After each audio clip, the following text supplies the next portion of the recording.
Voilà, bonjour à tous. Je vais commencer donc ce 26e EPU par quelques mots d'introduction. Bon, ça va arriver un petit peu au fur et à mesure. Merci, c'est un peu matinal, mais je pense qu'on a un programme qui est assez dense, assez varié, vous l'avez vu, puisqu'il y a quand même pas mal d'innovations cette année.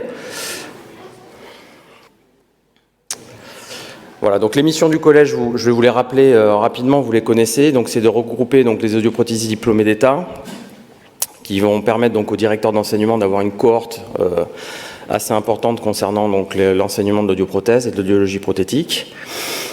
Le collège a pour objectif donc d'étudier les programmes d'enseignement et les modalités d'exercice de la profession, on en parlera un petit peu maintenant et puis ce soir également, de promouvoir et de récompenser la recherche en audiologie prothétique, donc il y a des prix du mémoire, donc ça sera tout le programme donc, du samedi après-midi avec également des prix pour les posters.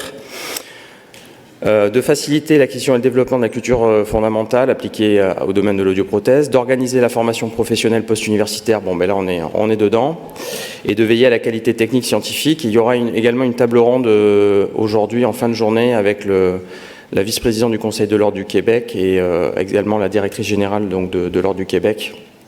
J'avais déjà invité l'année dernière le président et j'ai souhaité qu'il revienne cette année, de manière à... vous avez...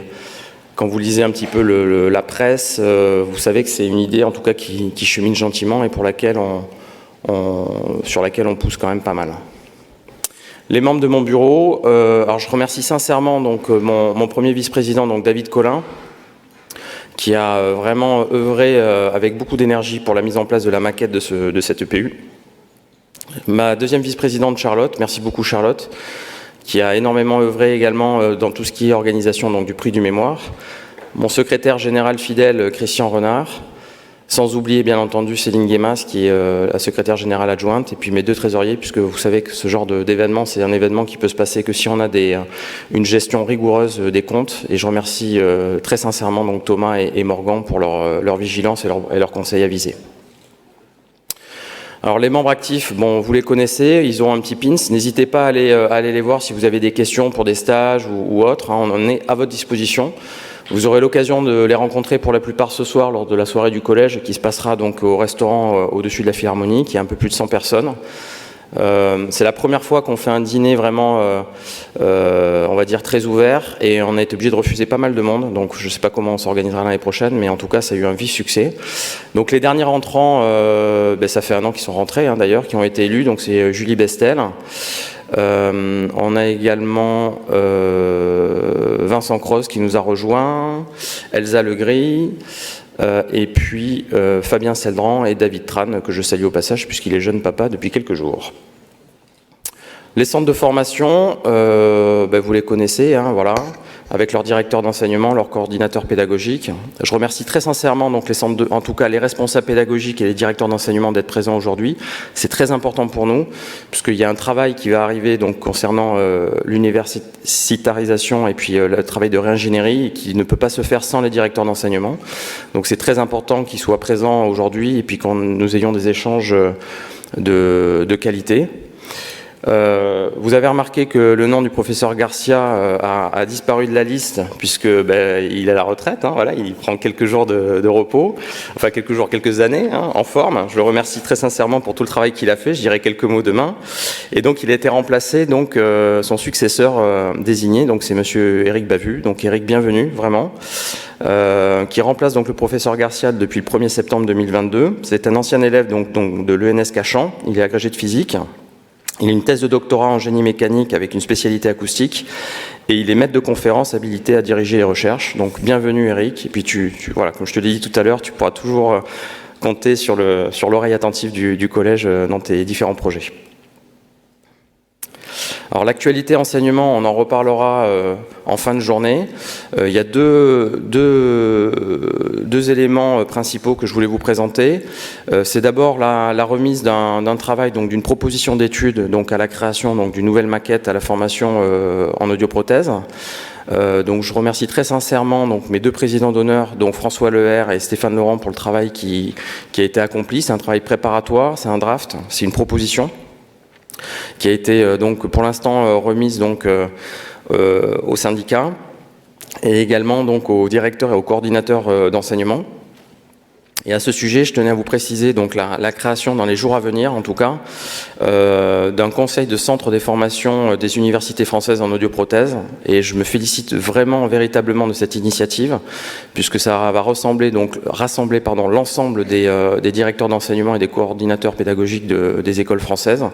Et donc ça permettra donc véritablement des échanges fructueux pour faire avancer ce dossier de la réingénierie. Et voilà, et puis bon, voilà, c'est vraiment une main tendue au collège, puisque le président du collège sera de toute façon membre de droit donc de ce conseil des centres de formation. Et je pense que c'est véritablement une très bonne initiative qui a été poussée par les directeurs. Alors le PU cette année, l'année dernière on a vu un succès, en tout cas il y avait eu une participation assez importante. Cette année ça se confirme, on est près de 1200, j'ai pas les derniers chiffres, je pense même qu'on risque vraisemblablement de dépasser les 1200 participants. Alors pourquoi?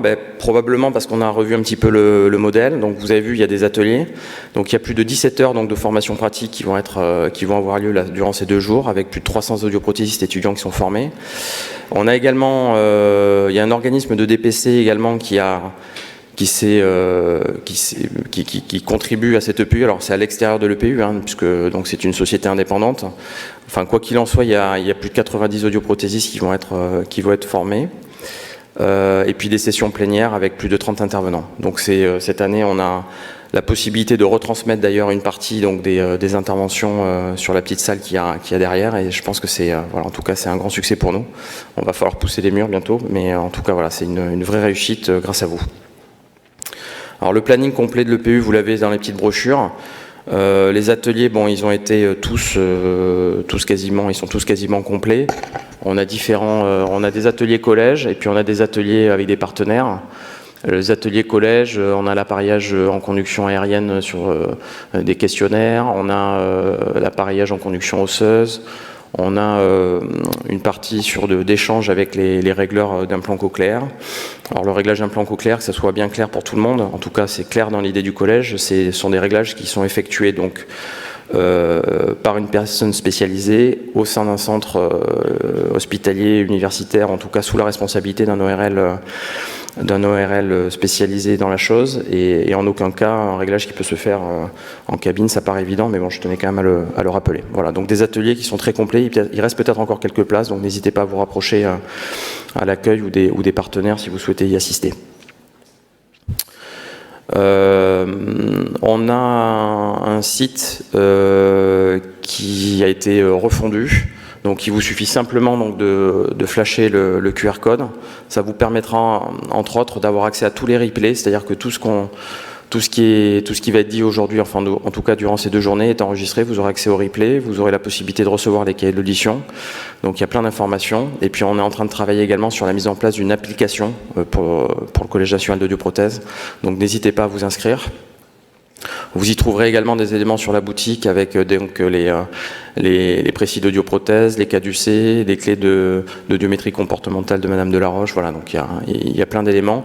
Pour les étudiants d'ailleurs, c'est comme tous les ans, on fait une petite offre promotionnelle. Voilà, vous pouvez avoir les 3 précis pour 150 €. Vous pourrez les commander directement au stand donc auprès de Stéphanie Berthet, qui vous les enverra directement. Elle peut éventuellement regrouper si vous êtes plusieurs étudiants. L'application, très importante, vous allez tout retrouver sur l'application. Alors vous avez un programme papier dans la pochette, mais n'hésitez pas à flasher le QR code. Vous pouvez comme ça télécharger l'application. Vous avez toutes les actualités en direct. Ça vous permet d'avoir tout le programme. Et je tiens d'ailleurs à préciser, je remercie donc les sponsors, puisque vous aurez également la possibilité entre midi et 2 d'avoir des symposiums déjeuner. Donc il y a un symposium déjeuner qui est organisé aujourd'hui par Grande Audition, avec un déjeuner debout et puis ensuite une présentation technique. Et ensuite il y a également un symposium déjeuner qui sera organisé demain midi par la société Audica. Vous pouvez poser des questions.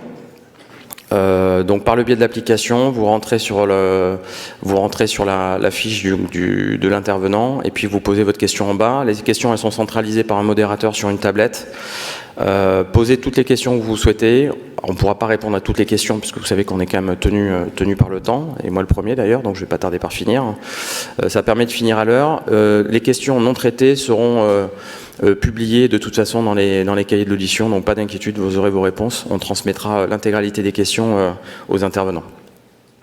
Voilà, je tiens à féliciter et à remercier nos fidèles partenaires qui sont de plus en plus nombreux. Voilà, pour leur soutien dans l'organisation de cette EPU. Je les remercie très sincèrement parce que sans eux, en fait, on ne pourrait pas organiser un bel événement comme celui-ci. Voilà, je vous souhaite un bel EPU et puis surtout, n'hésitez pas à venir nous rencontrer et prenez surtout beaucoup de plaisir. Merci beaucoup.